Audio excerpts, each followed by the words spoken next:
با عرض سلام مجدد خدمت همه شما خوبان و عزیزان. در سوره مبارکه بقره تا آیه 7 پیش اومدیم. از آیه 8 به بعد رو به همراه شما عزیزان با توکل بر الله تعالی آغاز میکنیم. اعوذ بالله من الشیطان الرجیم. بسم الله الرحمن الرحیم. در آیه 8 تصویرش رو انشاءالله خواهید دید. شماره آیات رو یادتون باشه که آخر آیه می نویسم، یعنی اینجا این عدد 7 مال آیه قبلیه و عدد 8 مال این آیه است. یعنی اینجا که ما 8 رو می بینیم قبلش میشه آیه 8 و شماره آیات همیشه آخر آیات نوشته میشه، یعنی یادتون باشه. آیه 8 رو به همراه شما عزیزان آغاز می کنیم و من تا اینجا. این الف در هنگام وصل خونده نمیشه، صاد روش داره و این لام هم گفتیم 4 حرف واو، الف، لام و یا والی وقتی که سر هم نوشته بشه میشه والی.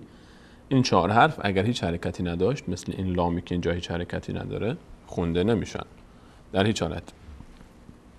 اینجا الان ما بعد از این الفی که خونده نمیشه در هنگام وصل و این لامی که خونده نمیشه ما نون داریم. این نون یک تشدید داره که روی تشدید یک فتحه قرار گرفته و در معرفی تشدید هم خدمت شما عزیزان گفتیم که همیشه تشدید به کمک ما قبلش خونده میشه. یک بار این حرفی که تشدید داره بیانگر 2 تا حرفه و یک بار به همراه، چون یک بار ساکن یک بار متحرک با اون حرکتی که بالای یا پایین تشدید است. یک بار به همراه ما قبل خونده میشه، به همراه حرکت ما قبل خونده میشه، نه حرف ما قبل، حرکت آخرین حرکت ما قبل، و یک بار به تنهایی خونده میشه. اینجا الان این نون کلمه من فتحه این میچسبه به نون کلمه الناس، میشه چی؟ و منن این نون میچسبه به این نون منن. ببینید بار اول منن، بار دوم یک بار با فتحه خودش خونده میشه. چون اما بعد از فتحه الف قرار گرفته، باز ما در معرفی قواعد گفتیم که بعد از الف هر وقت بعد از فتحه بعد از فتحه هر وقت الف قرار بگیره، صدای اون حرفی که فتحه روی اون قرار میگیره صدای آ میگیره. اینجا میشه و منن نسی و منن نسی. ناسی نه یک نا داریم، نا دهان به سمت بالا باز میشه، اما نه افقی به سمت پهلو باز میشه. و من الناسی.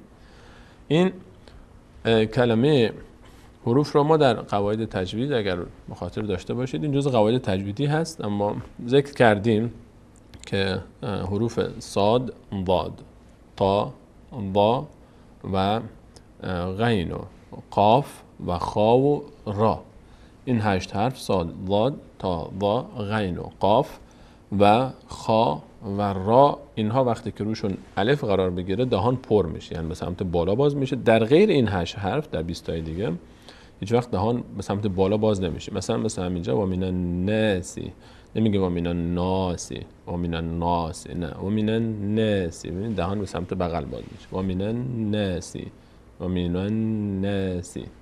اینو مد نظر شما عزیزان باشه. در قاعده الف و لام هم چه موقع بعد از الف و لام ما چه موقع خونده میشه یا خونده میشه زیاد مهم نیست که ما قواعدش رو بدونیم، چون همیشه در به هر حال اگه تشدید داشت بعدش غالبا الف و لام، وقتی که بعد از الف و لام تشدید باشه هیچ وقت لام خونده نمیشه. اگرم تشدید نباشه که خود لام حرکت پیدا میکنه. بحث قواعد حروف شمسی و قمری است که نیاز به گفتن نیست. برگردیم سراغ آیه. و من الناس و من الناس. اینجا کلمه بعدی نون رو جزء حروف ناخوانا نیست، یعنی اون حروفی که ما گفتیم واو، الف، لام یا والی، نون رو عثمان طاها وقتی که روش ساکن نمیگذاره نشان از اینه که ساکنه، یعنی اینجا نون خونده میشه. قبلا هم اینو یادآوری کردم، نونه که علامت نداره رو ساکن فرض کنید. اینجا چی میشه؟ من یا قولو ضمه بعدش واو قرار گرفته، صدای او میده. یقولو. روی این حرف نون که بعدش یا قرار گرفته یه قاعده اجرا میشه به اسم قاعده ادغام. این رو در تجوید بیشتر روش کار خواهیم کرد. فقط یادتون باشه این قاعده ادغام اینجا هر وقت که بعد از نون ساکن یا تنوین که همون نون ساکن هست یکی از حروف یرملون قرار بگیره، یعنی یه، را، میم، لام، واو و نون یرملون سر هم نوشته بشه، این نونی که اینجا هست، این نون اول تبدیل میشه به حرف مابعد خودش و اون حرف تشدید پیدا میکنه، یعنی این نون خونده نمیشه. نون ساکن یا تنوین هر وقت بعدش یکی از حروف یرملون یعنی را، میم، لام، واو و نون قرار بگیره، اون نون ساکن یا تنوین تبدیل میشه به حرف مابعد خودش و خونده نمیشه. این یکی از قواعد نون ساکن است. ما در بحث تجوید روی نون ساکن 4 قاعده داریم. نون ساکن که قاعده قلب به میم هست یا اقلاب بهش میگن، که ادغام هست، که اخفا هست، که اظهار. که این قاعده ادغام وقتی ادغام میشه نون یعنی دغم میشه، ادغام میشه این تبدیل میشه به حرف مابعد خودش، و وقتی که بعد از نون ساکن یا تنوین یکی از حروف یرملون بیاد. اینها رو حفظ بکنید عزیزان. یرملون، کلمه یرملون حفظ بکنید. یا، را، میم، لام، واو و نون 6 حرف است. هر وقت بعد از نون ساکن یا تنوین یکی از این حروف باشه نون تبدیل میشه به حرف مابعد خودش یا تنوین تبدیل میشه به حرف مابعد خودش، حرف بعدی تشدید میگیره. در برخی از قرآن ها شما میبینید که اینجا مثلا روی کلمه یا تشدید گذاشتن. اون تشدید به خاطر این هست که من یقولو خونده نمیشه. این کلمه ببینیم با هم، این کلمه اینجا الان بهش میگیم، ما نمیگیم من یقولو، در تلاوت نمیخونیم من یقولو، میگیم نون ساکن بعدش یا اومده تبدیل میشه به یا، تشدید میگیره یا میشه می. خود این نون رو انگار یا یه فرض میکنه، میشه می یقولو. تلفظ درستش اینه، می یقولو. نون ساکن و تنوین هر وقت بعدش یا بیاد که یکی از حروف یرملون هست تبدیل میشه به حرف مابعدش که همون یا هست. خب ادامه بدیم. ببخشید. و من الناس من یقولو. اینجا الان همزه داریم روش فتحه داره، بعدش الف اومده صدای آ میگیره. من نا.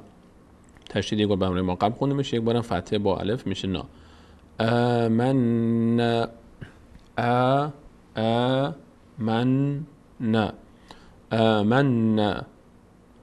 و من الناس من یقول آمنا به، بعدش الف یک داره که روش وصل هست. الف وصل اینجا در هنگام وصل خونده نمیشه. این ساده بالا گفتیم دلالت بر وصل داره، یعنی در هنگام وصل خونده نمیشه.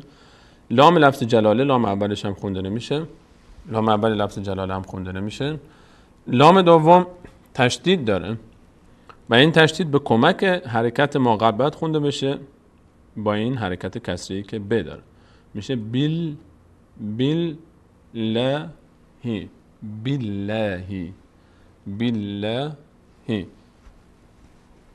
اینو دقت بکنید عزیزان که روی کلمه لفظ جلاله قبلا هم ذکر کردم، گفتم که اگر قبل از لفظ جلاله الله، قبل لفظ جلاله حرکت ما قبلش، این حرکت ما قبل کسره باشه پر خونده نمیشه.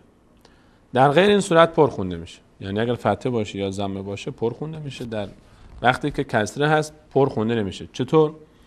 اینو ما الان چطور میخونیم؟ مثلا میگیم این رو بعد اینطور بخونیم من یقول آمنا بالله. اگه پر خونده بشه چطور خونده میشه؟ وقتی پر خونده بشه نمیگیم اینو بالله نه، بالله، یعنی دهان رو به سمت بالا باز نمی کنیم. بالله نه، بالله. اما مثلا در همین خط پایینی اینجا که قبل از لفظ جلاله الله فتحه اومده، اینجا دیگه پر خونده میشه. اینجا لفظ جلاله پر خونده میشه یخادعون الله. یعنی اینجا دهان به سمت بالا باز میشه، اینجا به سمت پایین میرسیم. ان شاء الله تمرین خط بعدی اینجوش در دقت میکنیم. بالله بالله من یقول آمنا بالله و این الف خونده نمیشه در هنگام بس به میچسبه به لام چون ساکنه نیاز به حرکت ما قبل داره. بیل یومی بیل یومی تا اینجا بیل یومی. این الف بعدش خونده نمیشه. این لام ساکنه نیاز به حرکت ما قبل داره کسره میچسبه به لام. این هم فتحه. ببینید اینجا یک همزه داریم که روش فتحه است. بعد از فتحه باز یک الف اومده. این الف بعد از فتحه الف اومده میشه آ. چطور میشه؟ و بیل یومیل میل آخری و بیل یومیل آخری. این خ یک کسره داره. خی نشه چون بعد از کسره یا نیومده که خی بشه. آخری. بعضی میگن آخری خیش میکنن اینا. نه. و بیل یومیل آخری و بیل یومیل آخری و ما هم بی مو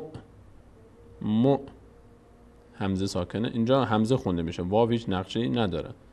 واو گفتیم یکی از حالتایی که واو خوانده نمیشد وقتی بود که روش همزه قرار بگیره اون همزه خونده میشه. واو اینجا خونده نمیشه. بیمؤمنین. اینجا نون کسره داره بعدش یا اومده اینجا صدای یا میده. این کسره کشیده میشه مؤمنین.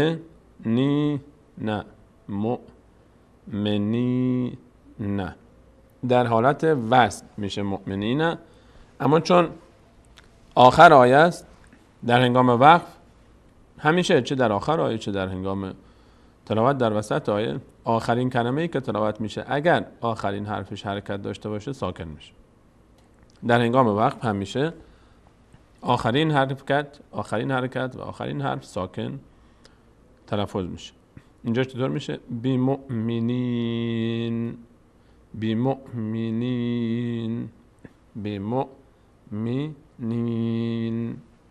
خب یک بار دیگه این آیه رو زبر بخونیم. و من الناس من یقول آمنا بالله و بالیوم الآخر و ما هم بمؤمنین.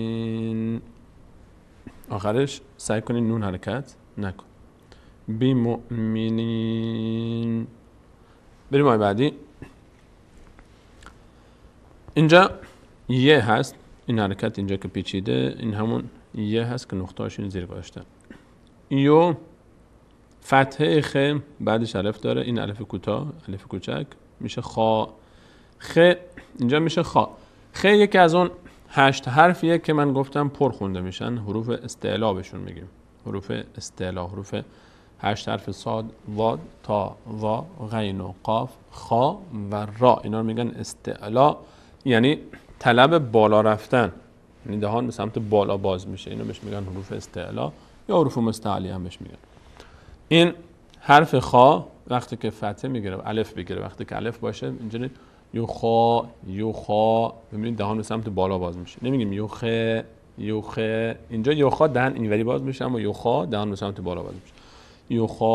یوخا تلفظش رو دقت کن. برگردیم.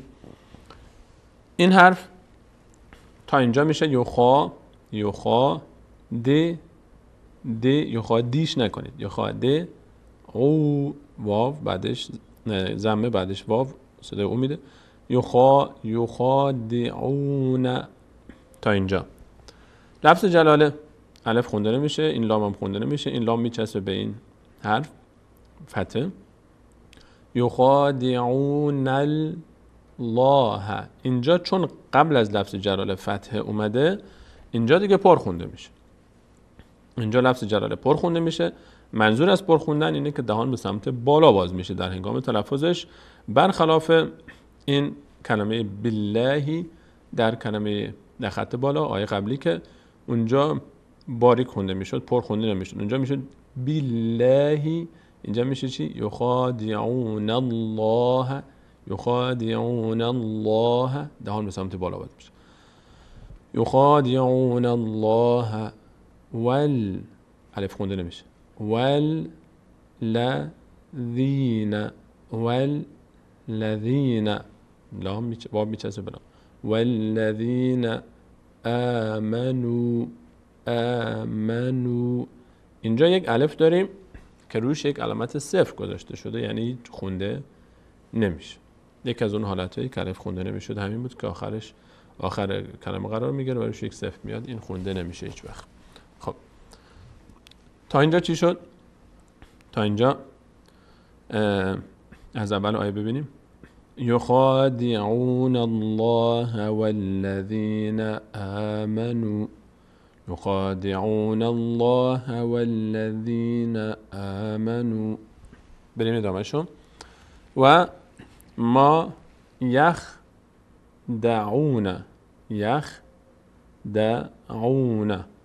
یه خیلی ساکنه میشه یخدعون. و ما یخدعون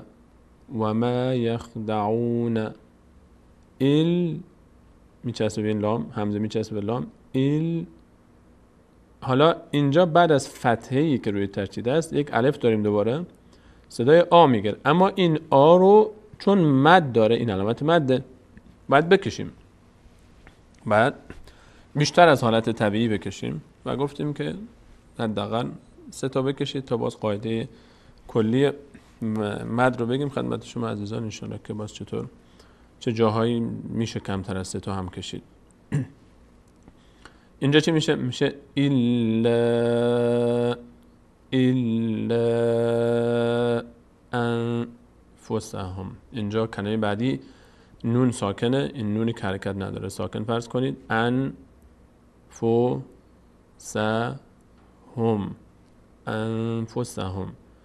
انفسهم و ما یخدعون الا انفسهم و ما یخدعون الا انفسهم. این الا پر نمیشه، الا نمیشه، الا انفسهم. خط بعدی و ما یشعرون و ما یشعرون. ببینید روی ر ضمه هست، بعدش واو میشه رو نه.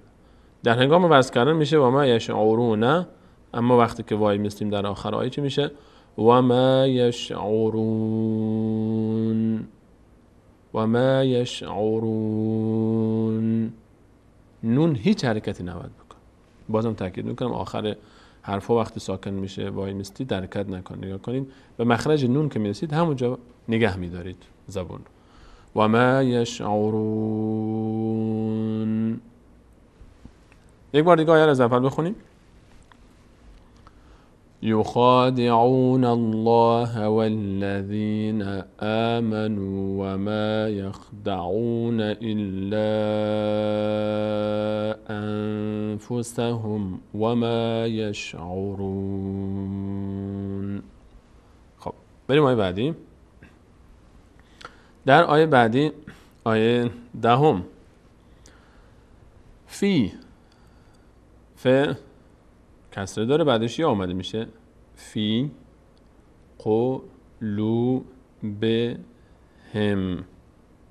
این میم رو چرا اینجا علامت نگذاشتن روش؟ چون اینجا بعدش میم بوده، به جای اینکه روی این حرکت گذاشته بشه این تشدید گذاشته شده. ببینید اینجا اگر این ساکن می بود، یک میم ساکن می بود، دیگه اگر اینجا ساکن میگذاشتن نیاز به این تشدید نبود. چون این تشدید گذاشته شده به این معنی است که شما دیگه این خودتون زود ندید، این رو هیچی فرض نکنید، اما این رو چیزی فرض نکنید این تشدید خونده بشه. در اصل همین ساکن به جای اینکه روی این ساکن بگذارن روی این تشدید گذاشتن تا دیگه خود به خود مشخص بشه که این میم 2 تاست. به جای اینکه این خونده بشه یعنی شما اینو نخونید اینو بخونید، در اصل همونه، در دو فرقی با هم نمیکنه. مهم این است که ما اینجا باید 2 تا میم بخونیم. حالا چه کسی چه جای روی شاید بعضی مصاحف روی این میم ساکن بگذارن، این تشدید دیگه نگذارن چون دیگه نیازی به اون نیست. چطوری میشه؟ در هر حالت تلفظش یکی میشه. چطور میشه؟ میشه فی قلوبهم مرض. 2 بار خونده میشه میم، اما تشدید که باشه چون بحث غنه مطرح میشه اینو تشدید روی میم گذاشتن که یک حرف حساب بشه و بحث غنه میشه که در تجوید انشاءالله مطرح خواهیم کرد قاعدش. فی قلوبهم مرض، این تنوین اون هست، مرض. فزادهم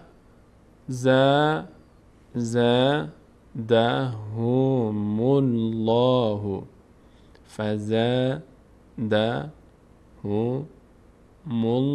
میم میچسبه به لام لفظ جلاله، ضمش هم الله. اینجا هم لفظ جلاله پر خونده میشه چون قبلش ضمه اومده.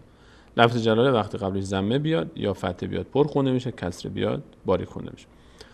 فزادهم الله، فزادهم الله، نمیگیم فزادهم الله، نه، دقت کنید نکات ظریفی هست که کمی دقت میخواد. فزادهم الله، فزادهم الله، فزادهم الله مرضا. این مرضانه، درسته؟ مرضان تنوین ان داره، در هنگام وصل اینجوری خونده میشه مرضان. اما اگر اینجا وایستیم چی میشه؟ اگر اینجا وایستیم، اینجا این علامت صلا هم که این بالاش هست گفتیم که یعنی وصل اولاست، صاد مخفف وصل، لا این لی از کلمه اولا گرفته شد. صلا یعنی وصل کردن اولاست، بهتره که اینجا ما وصل کنیم. اما اگه کسی اینجا وایستاد چطور خونده میشه؟ این از اون استثناءاتی که گفتم در بحث وقف.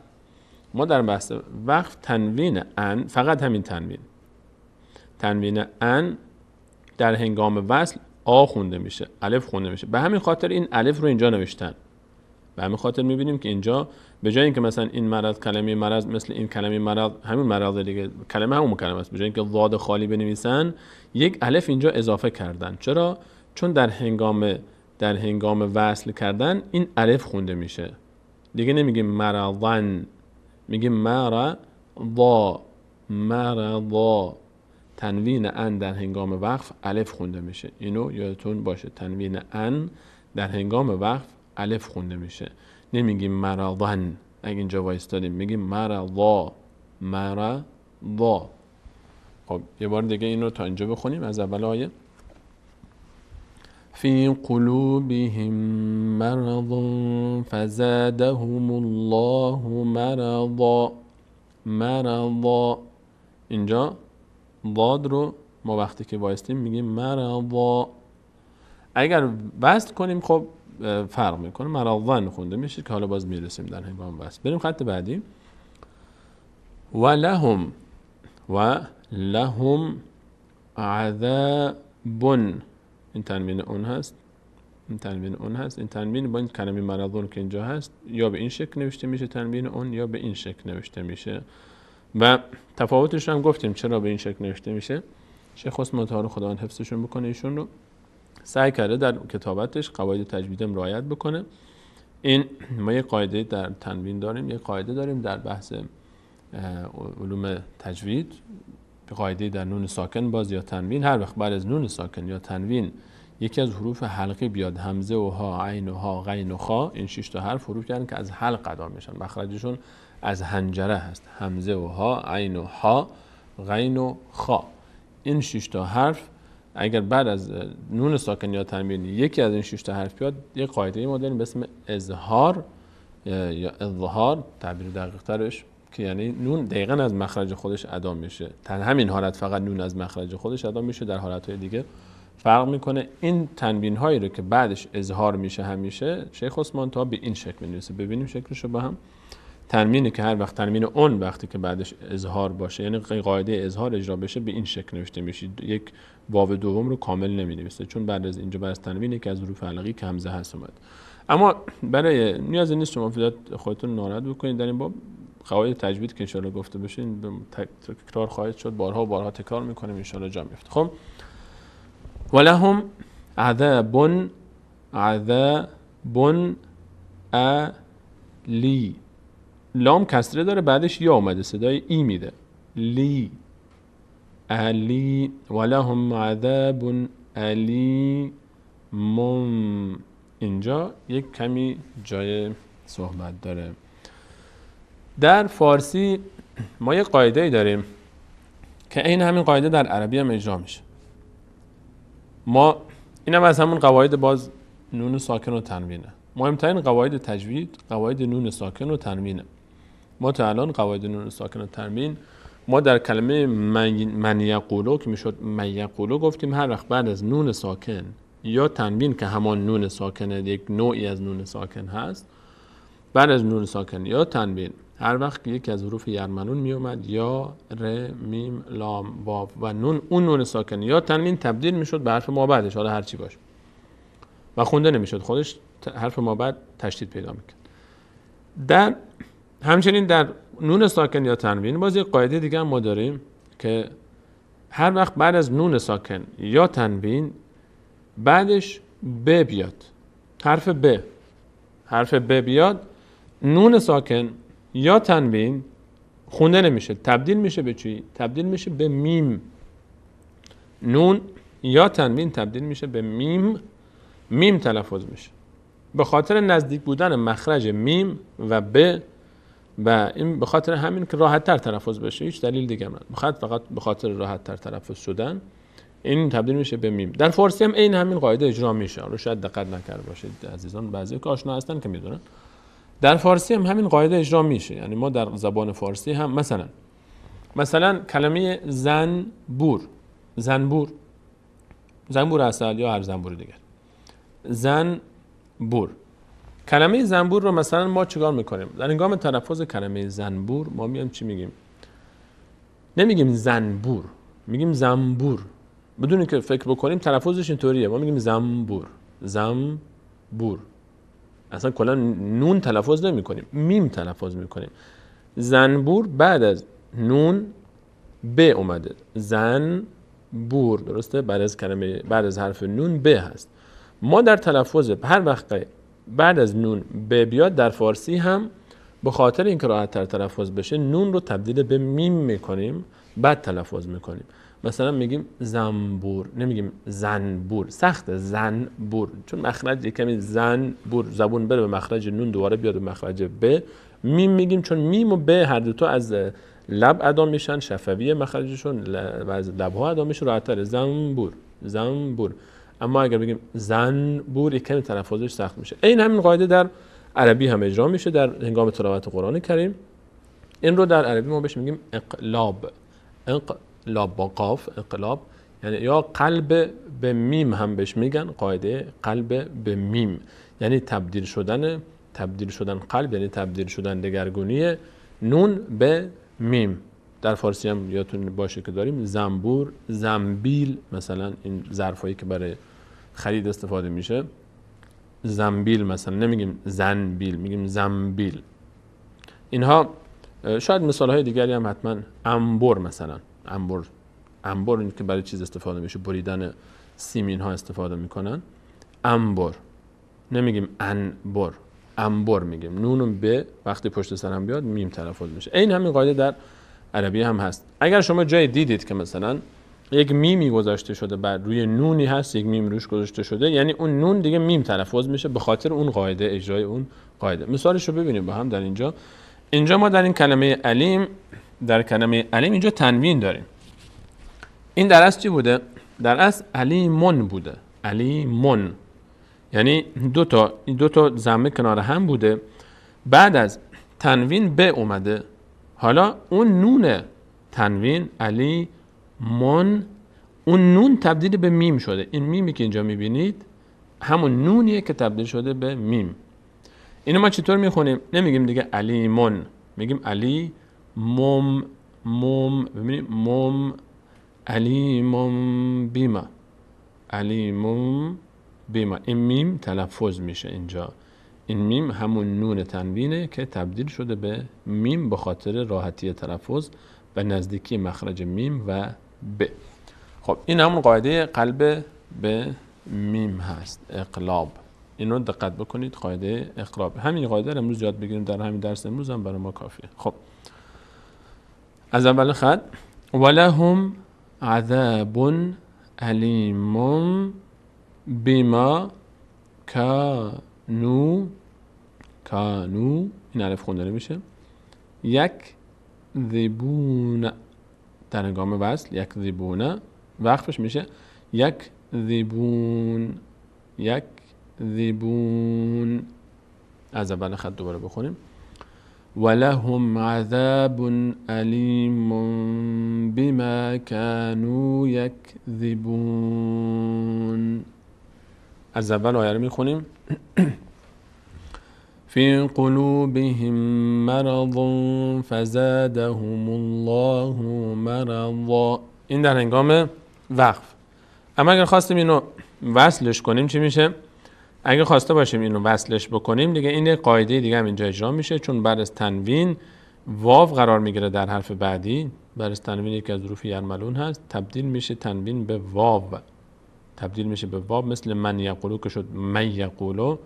اینجا بعد از نون ساکن بالا یا بود، اینجا بعدش واو اومده، یرملون. واو یکی از حروف یرملون است، به همین خاطر تنوین بعدش واو بیاد تبدیل میشه به واو. اینجا چطور خونده میشه؟ میشه فزادهم الله مرضا. یک بار این تنوین تبدیل واو میشه مرضا ولهم. فزادهم الله مرضا ولهم عذاب علیم بما كانوا یکذبون. ماشاءالله در این آیه تمام قواعد نون ساکن اجرا شد. اینجا در مرضان ما اخفا داشتیم، در مرضان ادغام داشتیم، اینجا اظهار داشتیم، اینجا هم اقلاب داشتیم. 4 قاعده نون ساکن و تنوین هست که هر 4 تا در این آیه بود. اینا رو به تفصیل بیشتری صحبت خواهیم کرد دربارش. بریم آیه بعدی. و اذا قیل کسر بعدش یا میشه ای، قیل لهم. و اذا قیل لهم لا تفسدوا، این الف خونده نمیشه، لا تفسدوا. اینجا دقت کنید، اینجا الان این الف خونده نمیشه، این لام ساکن هست، ف مستقیم میچسبه. ما نیاز داریم به حرکت ماقبل دیگه. اینو مستقیم چیکار میکنیم؟ ف رو این کسره رو میچسبونیم به لام. لا تفسدوا فی الارض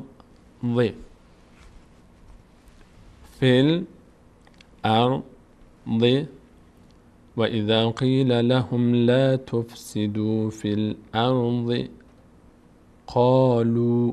این الف خونده نمیشه، اما این واو باید کشیده بشه چون مد داره،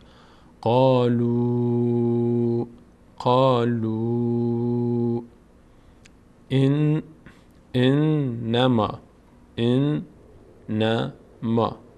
انما نحن مصلحون.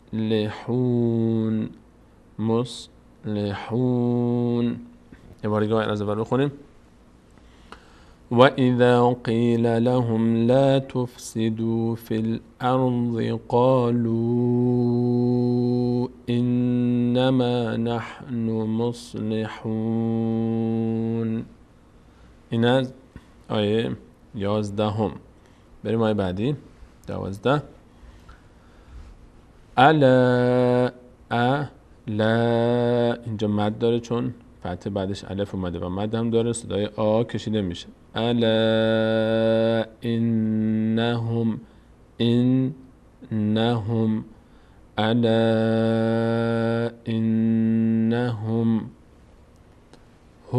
همل الف خونده نمیشه در هنگام وصل، میم ضمش میچسبه به لام.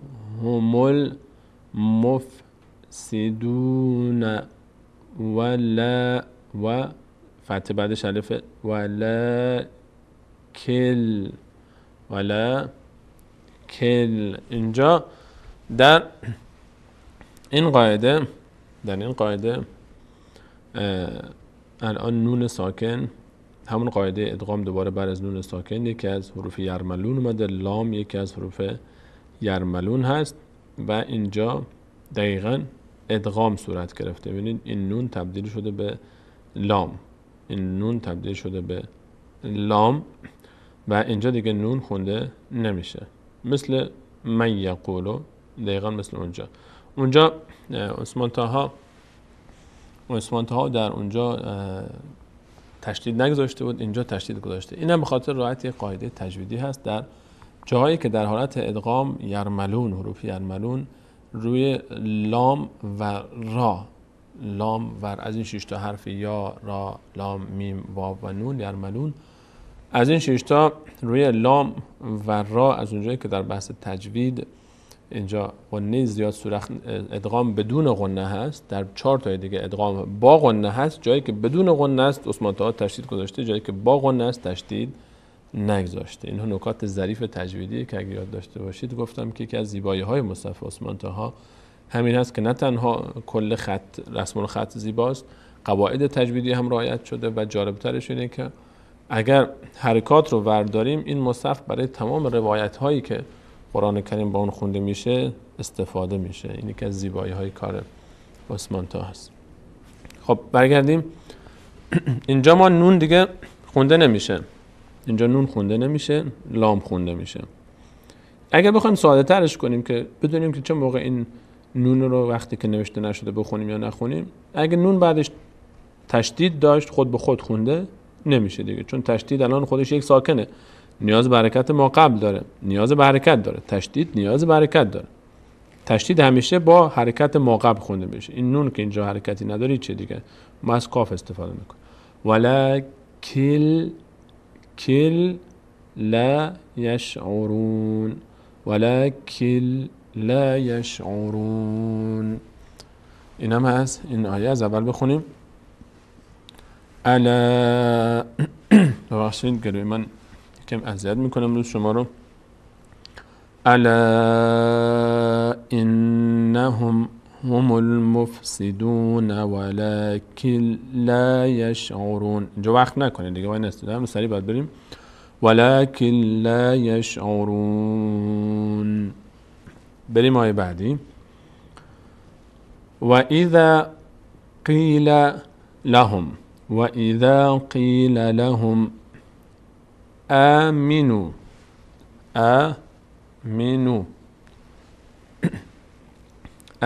این حرف خونده نمیشه چون روش صفر قرار گرفته. آمنو کما، اینجا باید مد بکنیم چون الف اینجا مد داره روش، چون روش الف مد قرار گرفته یعنی باید بیشتر کشیده بشه از حالت عادی. کما آمنه، کما آمنه. اینجا تا اینجا میشه کما آمنه. الف خونده نمیشه، لام خونده نمیشه، تشدید نیاز به حرکت ما قبل داره، با آخرین حرکت ما قبل خونده میشه آمنن ناسو. آمنن ناسو. قالو، این الف خونده نمیشه، این واو هم باید کشیده بشه به خاطر مدی که روش قرار گرفته، میشه قالو.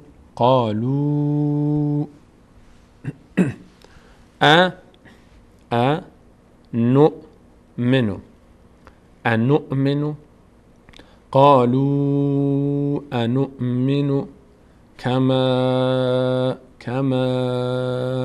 آمن. الف خونده نمیشه، لام خونده نمیشه، تشدید نیاز به حرکت ما قبل داره، با حرکت نون خونده میشه و این نون رو باید بچسبونیم به این سین. کما آمن السفهاء. دقت کنید نون میچسبه به سین. سین یک بار با نون خونده میشه، یک بار با حرکت خودش، یک بارم ف هم که فتحه داره، ها دوباره اینجا مد میشه. اینجا این علامت قاف و لا قلا دلالت بر این داره که وقف کردن اینجا اولاتر است، یعنی اگر ما اینجا وقف بکنیم بهتره. اگر وقف کردیم دیگه این همزه ساکن میشه، این همزه ساکن میشه و تلفظ نمیشه. چطور خونده میشه؟ میشه کما کما آمن السفهاء. اینجا یک ذره ای از اون مخرج همزه فقط آشکار میشه و هیچ حرکتی پیدا نمیکنه. اما اگه اینو وصل نکردیم و ادامه دادیم با همون ضمه خودش خونده میشه. اینجوری میشه کما آمن السفهاء. بعد ادامه میدیم. خط بعدی رو بریم. الا، دوباره اینجا لام چون مد داره دوباره کشیده میشه. الا انهم هم السفهاء. اینجا دیگه ادامه میدیم خونده میشه مثل همون سفهاء کلمه از سفهاء بالاست. اینجا میم الف که خونده نشد، لام هم خونده نشد، سین و میم میچسبه به سین و دوباره به همراه یک بار به همراه میم خونده میشه، یک بار هم به همراه ضمه خودش. اینطوری میشه الا انهم هم السفهاء ولکن. اینجا هم مثل کلمه بالا که توی خط چیز داشتیم ولکن لا یشعرون، اینجا هم دقیقاً فقط تعبیر فرق میکنه، وگرنه همون اتفاقی که بالا افتاد اینجا هم میفته. ولکن اینجا نون خونده نمیشه، ادغام شده، نون ساکن بعدش لام اومده، یکی از حروف ششگانه یرملون هست، تبدیل شده نون به لام. ولکن لا یعلمون، ولکن لا یعلمون. این آیه را از اول یه بار با هم بخونیم.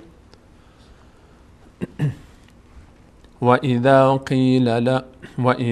قِيلَ لَهُمْ آمِنُوا كَمَا آمَنَ النَّاسُ قَالُوا أَنُؤْمِنُ كَمَا آمَنَ.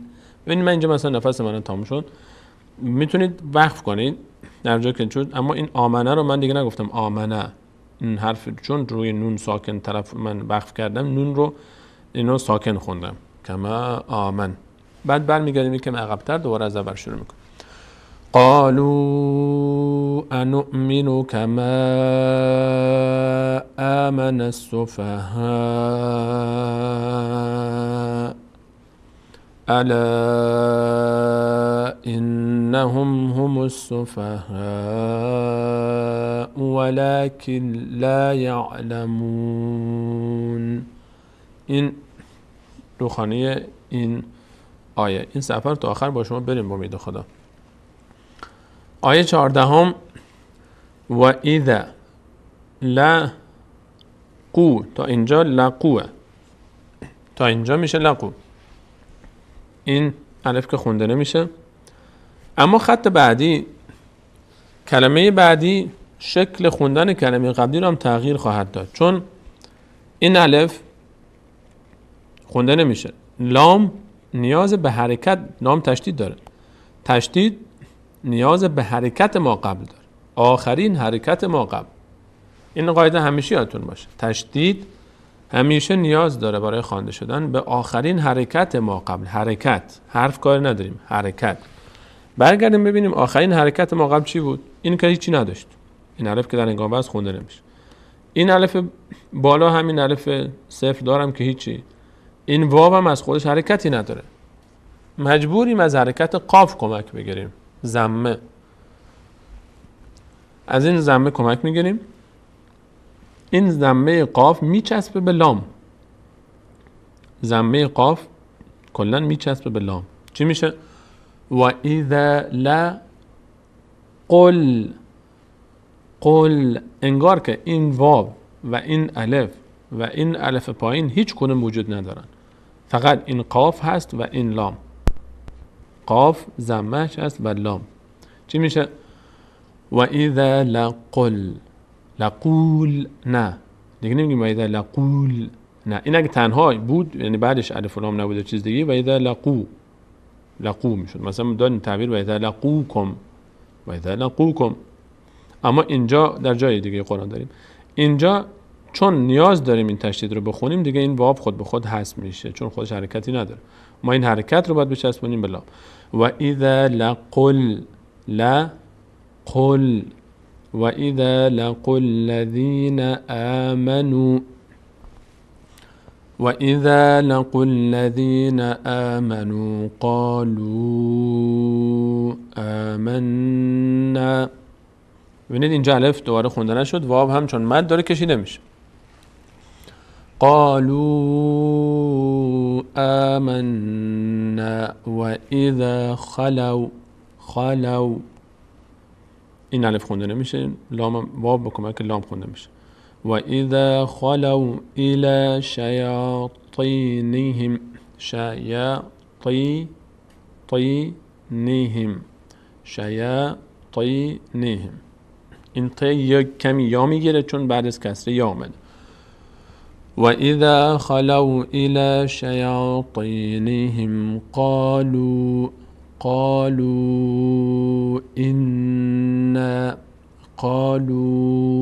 إنا معكم. خط بعدی میشه معكم. یه بار دیگه از ابتدای آیه از وسط بخونیم تا اینجا، از اول میخونیم. و اذا لقوا الذين آمنوا قالوا آمنا و اذا خلوا الى شیاطینهم قالوا إنا معكم انما نون که تشدید داشته باشه، نونی که تشدید داره یا میمی که تشدید داره کمی روش وایستید و اندازه یک حرکت این نگاه کنید، این نگید این نسری در نشد، یک کمی روش حرکت بکنید، اینو بهش میگن غنه. انما نحن مستهزئون. این حرکات غنه و قواعدش ان شاءالله به تفصیل صحبت خواهیم کرد، من فقط به خاطر اینکه دلیل وقف منو بدونید گفتم. خب از مثلا اگر ما از وسط بخوایم بخونیم از اینجا، و اذا خلوا الى شیاطینهم قالوا إنا معكم انما نحن مستهزئون. خب بریم خط آیه بعدی. لفظ جلاله الله در ابتدای آیه قرار گرفته و الف وصل داره. الف وصل گفتیم هر وقت که در ابتدا نیاز باشیم برای حرکت بدیم بهش نگاه میکنیم به بعدش. اگر بعدش لام داشت مستقیم بهش فتحه میدیم، اگر لام نداشت بعداً باز نگاه میکنیم که بعد از لام حرکتش چی هست. اگر فتحه بود باز و یا کسره بهش کسره میدیم، اگر ضمه بود ضمه میدیم، در حالی که لام نباشه بعدش. وقتی که لام باشه خود به خود همیشه فتحه میگیره. اینجا چی میشه؟ فتحه میگیره الف.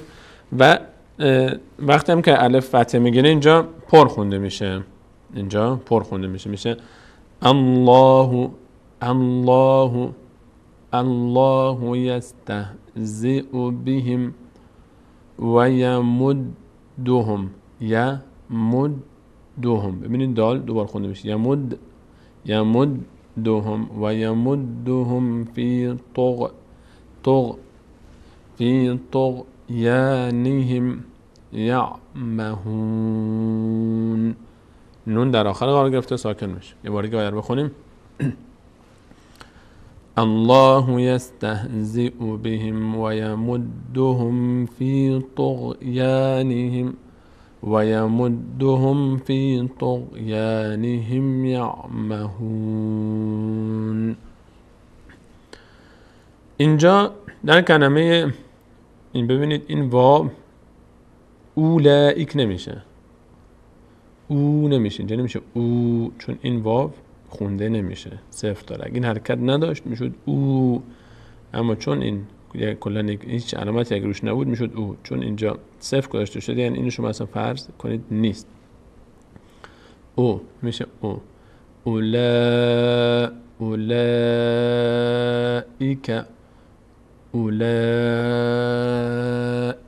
الذین. ببینید کاف میچسبه به لام، الف خونده نمیشه. اولئک الذینش، نون میچسبه به شین، الف خونده نمیشه. اولئک الذین اشتروا. ببینید اینجا ت ر واو ضمه داره، بعدش الفیه که صفر داره خونده نمیشه، این الف هم که صاد داره در هنگام وصل خونده نمیشه، این لام هم که هیچ حرکتی نداره اصلا خونده نمیشه. این سه تا هیچ نقشی در جمله نداره، این الف و این الف و این لام. واو هست تو ضاد تشدید داره، نیاز به حرکت ما قبل داره، آخرین حرکت ما قبل که ضمه هست، این ضمه میچسبه به ضاد. چطور میشه؟ ترى لا، چون الف بعدش هست این میشه لا. این دیگه نمیشه لا. ببینید این دوتا لام فرقشون چیه؟ بعد از این لامی که فتحه داره اینم فتحه داره اینم فتحه داره، بعد از این لام فتحه دار الف اومده، این میشه لا. این دیگه نمیشه لا چون بعد از این الف نیومده، میشه لا. دقت کنید لا. چطور شد؟ ترى الضلالة. اولئک الذین اشتروا الضلالة. اگر اینجا وایستادیم چی میشه؟ اگر وقف کردیم در اینجا گفتیم روی این ه که دو تا نقطه داشته باشه بهش میگن تا، این اسمش تا هست، تای تانیث بهش میگن. و این در هنگام وقف هم حرکت از بین میره، هم این دو نقطه از بین میره، فقط ه میمونه دیگه، ت خونده نمیشه. اینطور خونده میشه. اگر بخوایم وقف کنیم اینطور میخونیم اولئک الذین اشتروا الضلالة.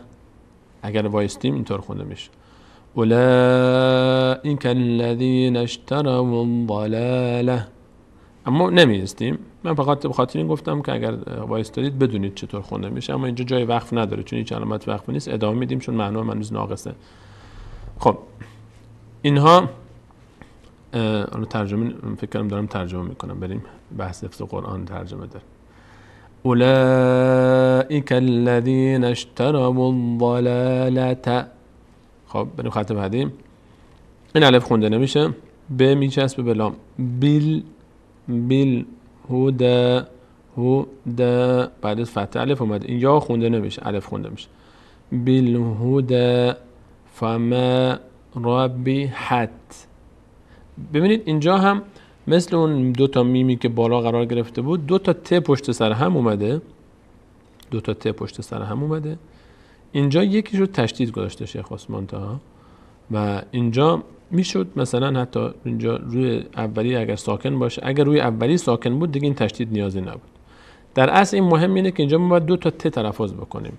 ربحت تجارتهم. این ت، حالا شما میتونید این رو اصلا در نظر نگیرید، انگار که این نیست، هیچ نقشی نداره در جمله، در کلمه، چون این تشدید گذاشته شده. یا این که اصلا این تشدید رو در نظر نگیرید، فکر کنید این ساکن هست. مهم اینه که دو تا ت باید تلفظ بشه. فما ربحت تجارتهم فما ربحت تجارتهم وما كانوا این الف خونده نمیشه، وما كانوا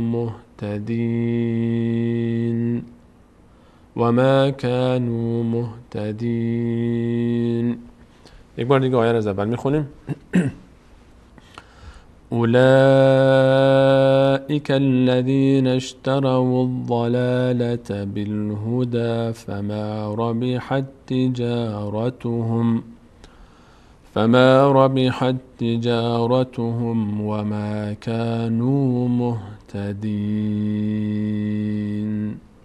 اینم از صفحه سوم مصحف عثمان طه و به حمدالله به اتمام رسید. انشاءالله که استفاده کافی رو برده باشید. من گلوم کمی اذیت میکنه شما رو، اگر دوست داشتم از اول کل این 7-8 آیه رو که بود با هم بخونیم، حالا انشاءالله باشه طلبتون هفته بعد گلوم زیاد آماده نیست برای خوندنش و به همینقدر فعلا اکتفا میکنیم در بخش اول برنامه.